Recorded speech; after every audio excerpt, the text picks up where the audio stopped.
அஸ்தாஃபிருல்லாஹ். அடியாரின் பிழைகள் அழிப்பாயே அல்லாஹ். அல்லாஹு ரப்பி அல்லாஹு ஹஸ்பி اغفر ذنوبي بفيض الحبيب.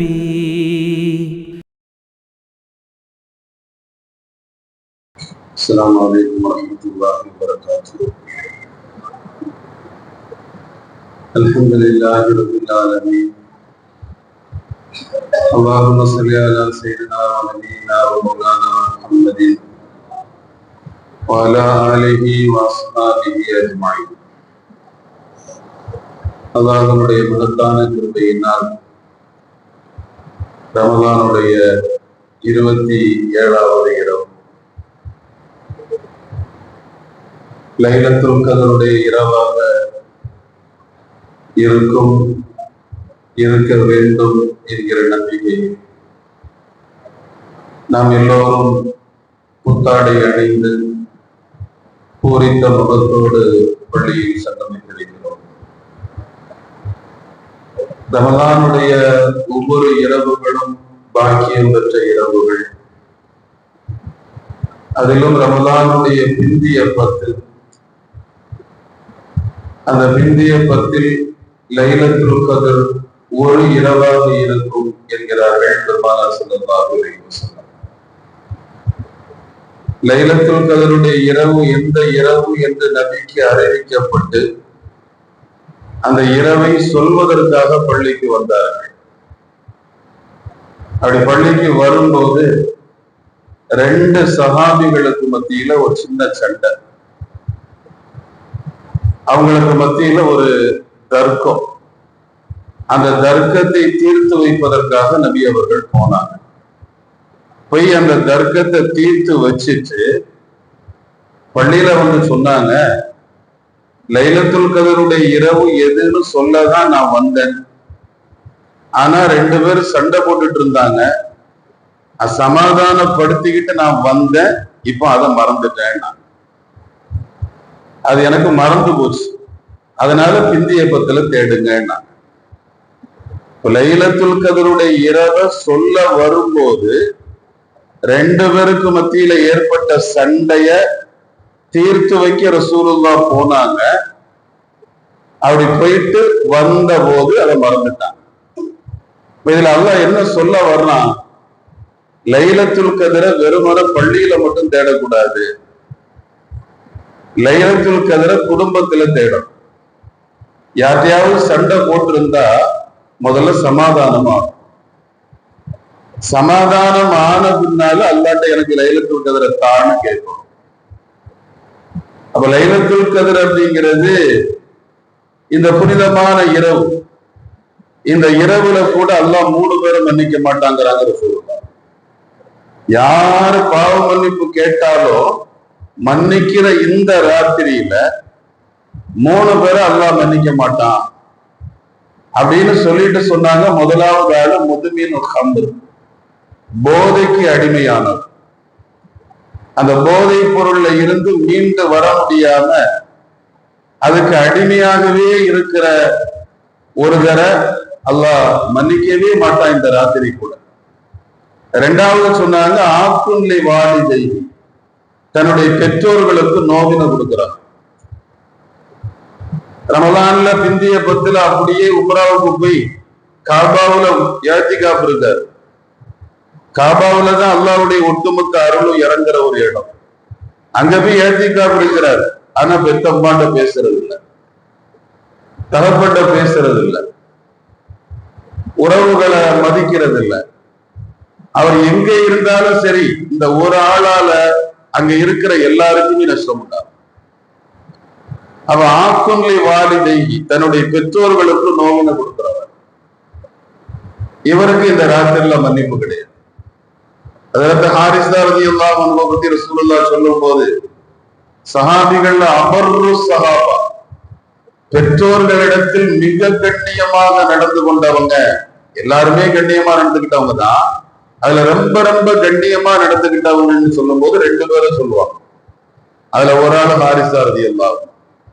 இந்த ஹாரிஸத் இப்னு நுஅமான பத்தி ரசூலுல்லாஹ் சொல்லும் போது, நான் மேராஜுக்கு போயிருக்கும் போது ஹாரிஸா குர்ஆன சொர்க்கத்துல ஓதுறத நான் கேட்டேன்னா, அவ சொர்க்கத்துல உட்கார்ந்து குர்ஆன் ஓதுற வாய்ப்பு கொடுக்கப்பட்டவங்க ஹாரிஸா.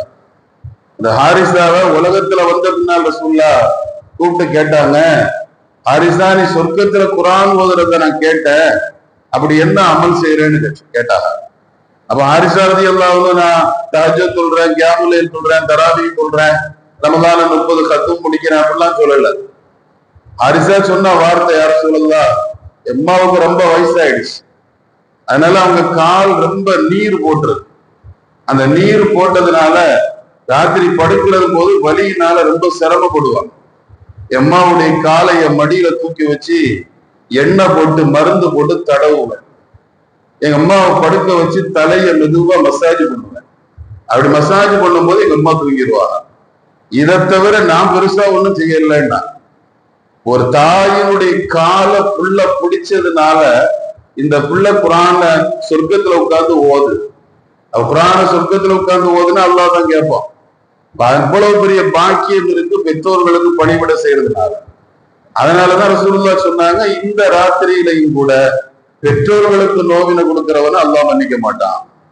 மூணாவது சொன்னாங்க, காத்தி ஒரு ரகம், உறவுகளை துண்டிச்சு வாழ்றாரு. அண்ணனோட சண்டை, மச்சானோட சண்டை, மாமனோட சண்டை, தங்கச்சியோட சண்டை, சொத்து பிரச்சனை, இப்படி பலவிதமான பிரச்சனைகளால சண்டை, எதுக்கெடுத்தாலும் சண்டை. அல்லாஹ் சொல்லும் போது ரசூலுல்லாஹ் சொல்றாங்க, அல் ஹல்கு ஐயாலுல்லாஹ், படைப்புகள் எல்லாம் அல்லாஹ்வுடைய குடும்பம், படைப்புகள் எல்லாம் அல்லாஹ்வுடைய குடும்பம். இப்ப படைப்புகள்லாம் அல்லாஹ்வுடைய குடும்பம்னு சொல்லும் போது அதுல ஒன்ன கலட்டி வெட்டி விடும் போது அல்லாஹ்வுடைய குடும்பத்துல இவன் கை வைக்கிறான்னு அர்த்தம். இந்த சூட்சுமங்களை புரிஞ்சவங்க ஞானிகள். அந்த சூட்சுமங்களை புரியறதுக்கு தான் தரீகத்து, அந்த சூட்சுமங்களை விளங்குறதுக்கு தான் தசவ்வுஃப். அப்ப அந்த ஒரு உறவுகள் அப்படிங்கிறது ரொம்ப முக்கியமான ஒரு விஷயம். அதுல இவன் உறவை துண்டிச்சு வாழ்றாரோ அவனையும் அல்லாஹ் மன்னிக்க மாட்டான். அப்போ எல்லாருக்கும் மன்னிப்பு கிடைக்கிற புனிதமான இந்த ராத்திரிலையும் கூட இந்த 3 துஷ்டர்கள் அல்லாஹ் மன்னிக்க மாட்டான் அப்படின்னு நபி ஸல்லல்லாஹு அலைஹி வஸல்லம் சொல்றாங்கன்னா, அதனுடைய கொடுமையையும் கடுமையும் நாம யோசிக்கணும்.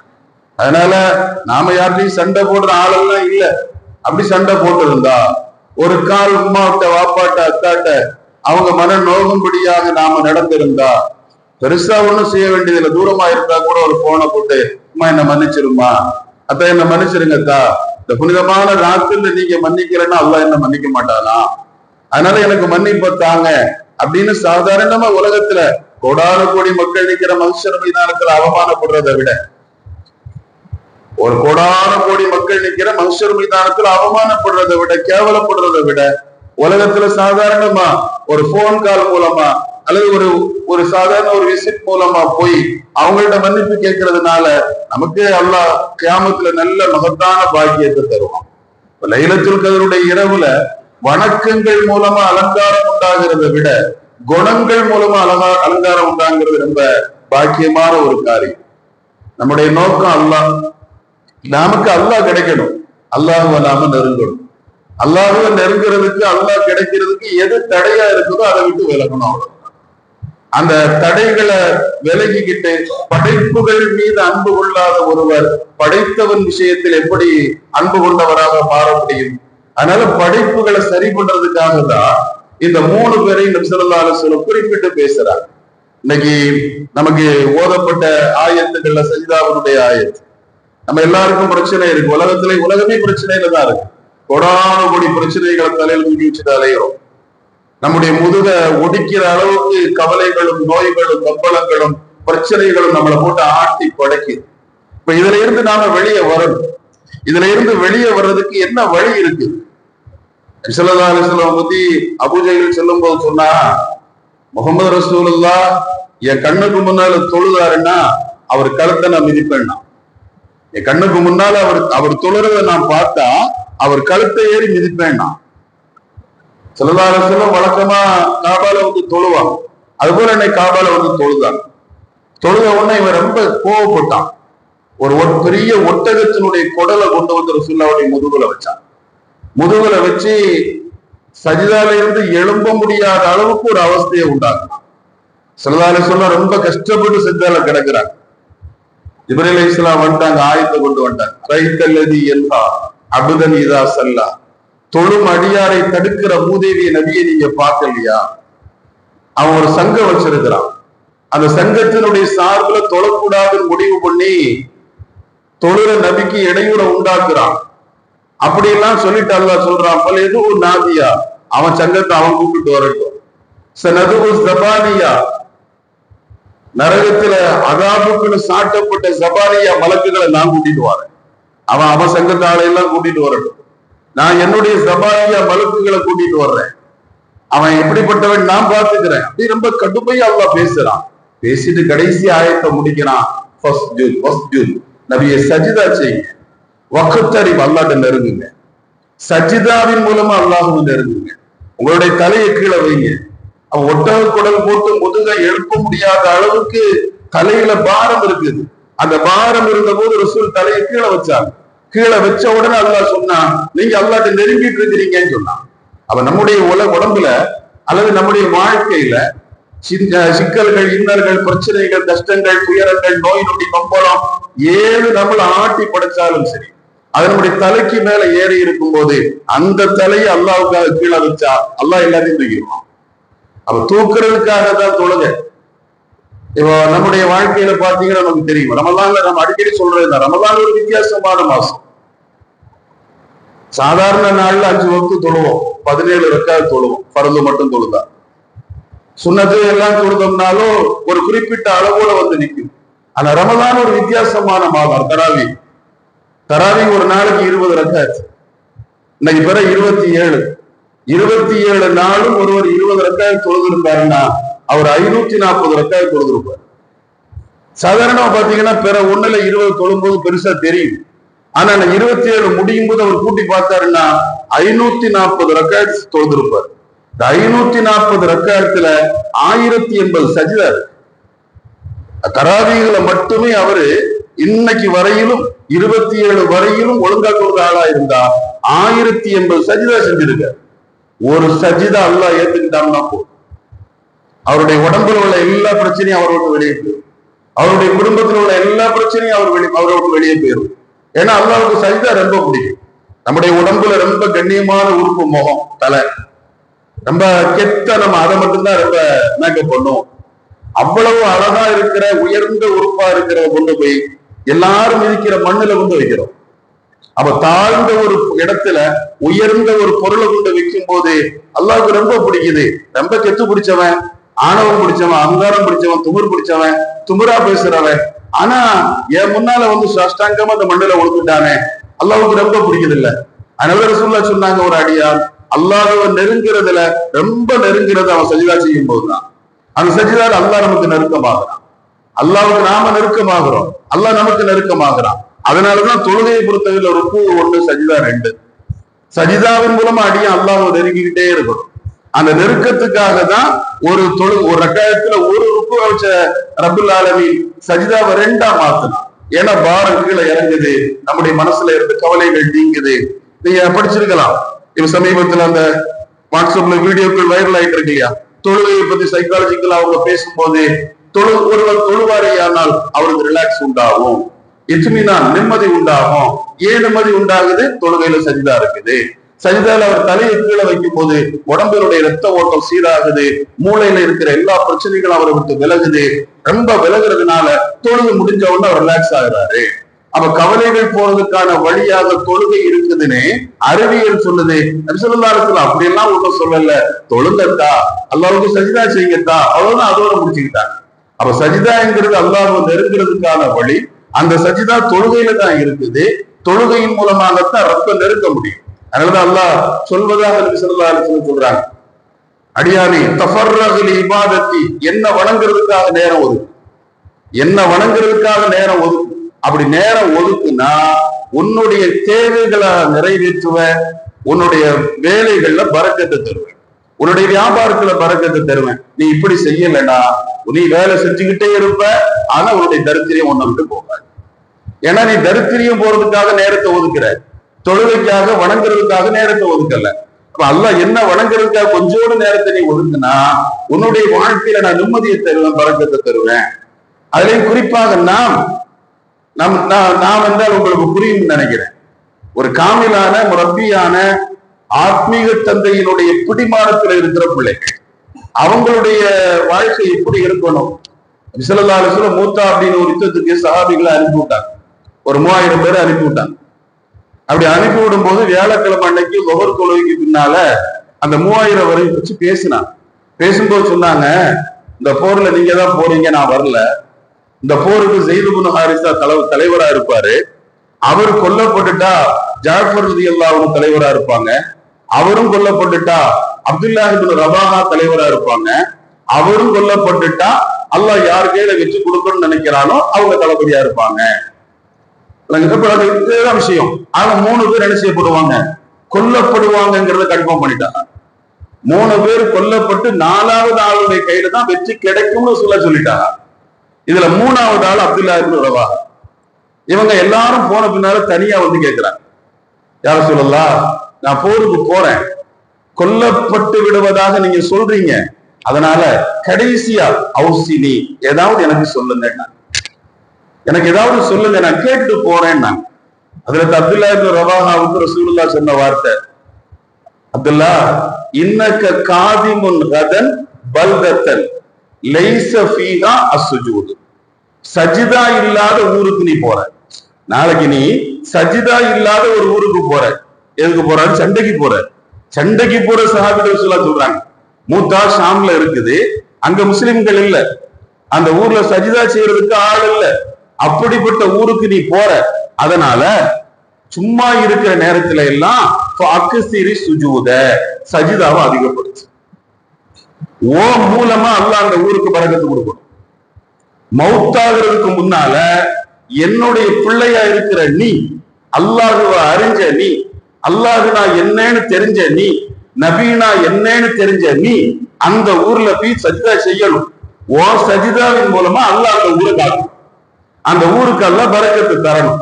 அதுக்காக மௌத்தாகிறதுக்கு முன்னால, களமாடுறதுக்கு முன்னால நீ நிறைய சஜிதா செய்யணும். ஹஜ்ரத் அப்துல்லாஹ் இப்னு ரவாஹா ரலியல்லாஹு அன்ஹு சொன்னாங்க. அவ சஜிதாவுடைய ரகசியத்தை நாம புரியணும். நம்முடைய வாழ்க்கையினுடைய யதார்த்தம் இதுதான். நாம பிரச்சனைகள் தீர்வதற்காக எங்கேயோ போறோம், யாற்றையோ போறோம். பிரச்சனைன்னு வந்த பின்னால ஃபைல தூக்கிட்டு ஓடுறோம். ஆனால் பிரச்சனைகளை ஓக்கிறதுக்கும் நீக்கிறதுக்கும் அல்லாஹ் நமக்கு ஆயுதமாக பள்ளியை வச்சிருக்கிறான், தொழுகையை வச்சிருக்கிறான். அதை கையில எடுக்கிறது இல்லை. சஜிதாவின் மூலமா நம்முடைய உடல் வலியை நீக்கலாம், எல்லாத்தையும் நீக்கலாம். ஆனா எதுவும் செய்யறது இல்லை. செய்யாம எல்லாம் முடிஞ்ச பின்னால ரப்பிட்ட நான் கேட்கிறேன், ரப்பி எனக்கு கொடுக்கல, அல்லாஹ் குறை சொல்றது எந்த அர்த்தமும் இல்ல. அல்லாஹ் சொல்லுவான், வஸ்ஜுது ஃபகத்தரி, சஜிதா செய், அல்லாஹ்வை நெருங்கு, சஜிதா செய், அல்லாஹ்வை நெருங்கு. அல்லாஹ் கிடப்பான், ரசூலுல்லாஹ் கிடப்பான். எல்லாருக்கும் தெரிஞ்சது தானே.